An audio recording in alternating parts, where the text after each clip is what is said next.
Hello বন্ধুরা, আজ আমি এক্সপ্লেইন করতে যাচ্ছি কেবিএল সিরিজ টাইড অফ লাভের এপিসোড 3।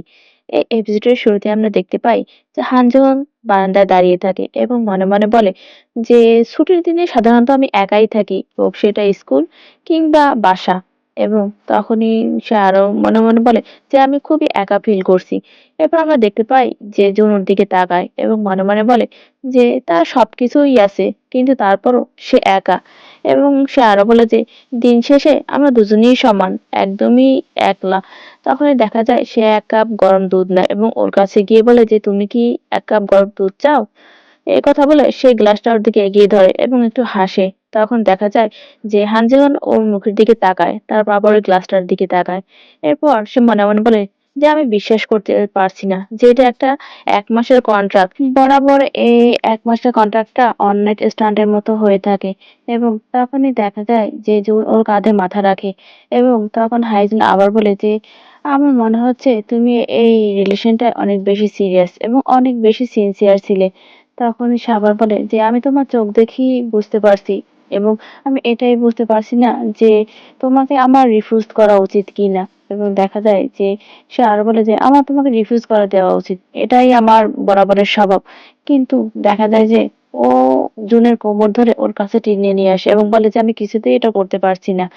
এর পরের দৃশ্যে আমরা দেখতে পাই যে জুন সে রওনা করে তার ইউনিভার্সিটির জন্য। যখন সে দরজা থেকে বের হয় তখনই তার ফোনে একটা মেসেজ আসে এবং সে সেটা চেক করে দেখতে পায় যে তাতে $২,০০০ এসে জমা হয়েছে, যেটা হাইজুন ওকে পাঠিয়েছে। এবং সেটা দেখে সে উপরের দিকে তাকায় এবং একটা দীর্ঘশ্বাস ছাড়ে।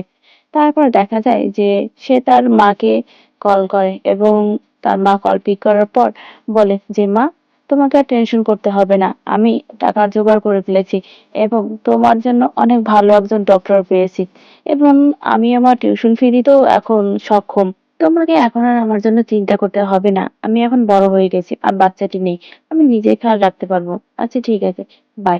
এই কথা বলে দেখা যায় যে ও ফোনটা রেখে দেয় এবং এর পরের দৃশ্যে আমরা দেখতে পাই যে ওই পেছনের দাঁড়িয়ে দরজার ওপাশে দেখা যায় যে হাইজুন ওর কথাগুলো শুনছিল এবং এরপরে দেখা যায় সে একটা দীর্ঘশ্বাস ছাড়ে। এরপরের দৃশ্যে আমরা দেখতে পাই হাইজুন তার একজন লোককে কল করে, যাকে সে স্পাই হিসেবে জুনের পিছে পাঠিয়েছিল। সে ফোনে তখন বলে যে সে কারোর সাথে মিট করেনি তো আজকে, তুমি ঠিকভাবে দেখেছো? তখন সে আরো বলে যে আচ্ছা ঠিক আছে, তাকে মনিটর করতে থাকো।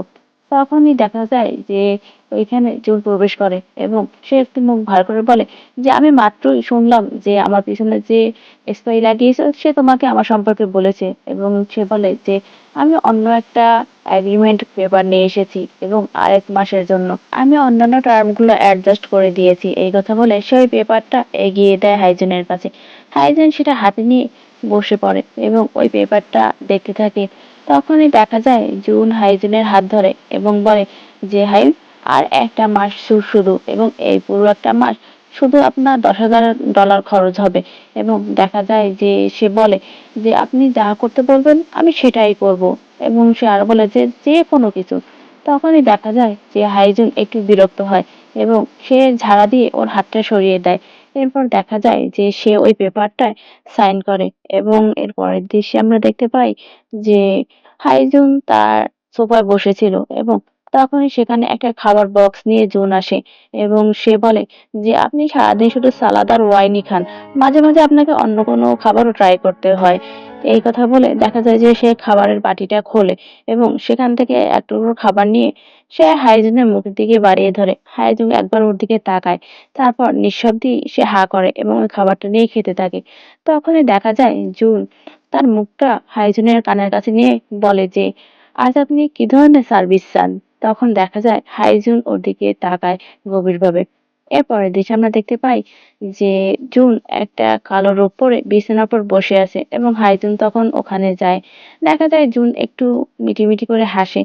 তারপর আমরা দেখতে পাই যে হাইজুন ওর কাছে গিয়ে নিজের কলার থেকে তার টাইটা খুলে নেয় এবং সেই টাইটা দিয়ে সে জুনের চোখটা বেঁধে দেয়।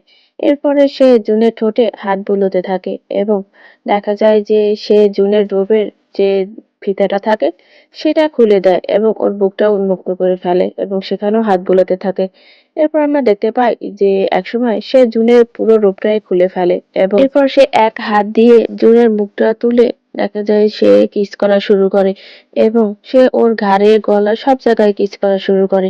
এরপর আমরা দেখতে পাই যে তার কিস করা শেষ হলে সে তার পকেট থেকে একটা ক্যান্ডি বের করে এবং সেটা ছেড়ে সে জিনের মুখে দেয় এবং অর্ধেকটা উপরে রাখে। সে সেটা কিস করার মাধ্যমে নিজে খাওয়া শুরু করে। এরপর আমরা দেখতে পাই হঠাৎ করেই সে জুনকে বিছানার উপর ফেলে দেয় এবং দেখা যায় সে নিজেও বিছানার উপর উঠে চড়ে বসে। এরপর আমরা দেখতে পাই সে জুনকে উপর করে তার ঘাড়ে এবং পিঠে কিস করা শুরু করে এবং এরপরে তারা দুজনে ওখানে ইন্টিমেট হয়। এর পরের দৃশ্যে আমরা দেখতে পাই সকাল হয় এবং সবার আগে জুনের ঘুম ভাঙে এবং দেখা যায় সে হাইজিনের ঘুমন্ত মুখের দিকে তাকিয়ে একটু হাসে, কারণ তাকে অনেক বেশি সুন্দর দেখাচ্ছিল। এরপর আমরা দেখতে পাই জুন তার ফোনটা বের করে সে হাইজুনের ছবি তুলতে থাকে এবং কতক্ষণ তোলার পর দেখা যায় যে হাইজুনের ঘুম ভাঙে এবং সে ওই ফোনটা সরিয়ে ওকে নিজের কাছে টেনে নেয়। তখনই দেখা যায় যে জুন মনে মনে বলে যে এই ব্যাপারটা আমার একদম রিয়েল কাপলের মতো মনে হচ্ছে এবং সে আরো বলে যে হাইজুন সবসময় স্মাইলিং ফেজের এবং সে আরো বলে যে একসময় আমি বুঝতে পারি যে এই হাসির মুখের আড়ালে অনেক কষ্ট লুকিয়ে আছে, কিন্তু সেই সব কষ্ট থাকা সত্ত্বেও সে সবসময় আমাকে হাসি মুখে এই কথা বলেছে আমার সাথে। এবং সে আরো বলে যে আমি যখনই জানতে পেরেছি তার এত বেশি কষ্ট, তখন আমি তার প্রতি আরো বেশি করে আসক্ত হয়েছি এবং আমি তার এই হাসিটা বাঁচিয়ে রাখতে চাই একটু হলেও। আর এই এপিসোডটা এখানেই শেষ হয়ে যায়। ভিডিওটি ভালো লাগলে অবশ্যই লাইক, কমেন্ট আর সাবস্ক্রাইব করে পাশে থাকবে। ধন্যবাদ সবাইকে।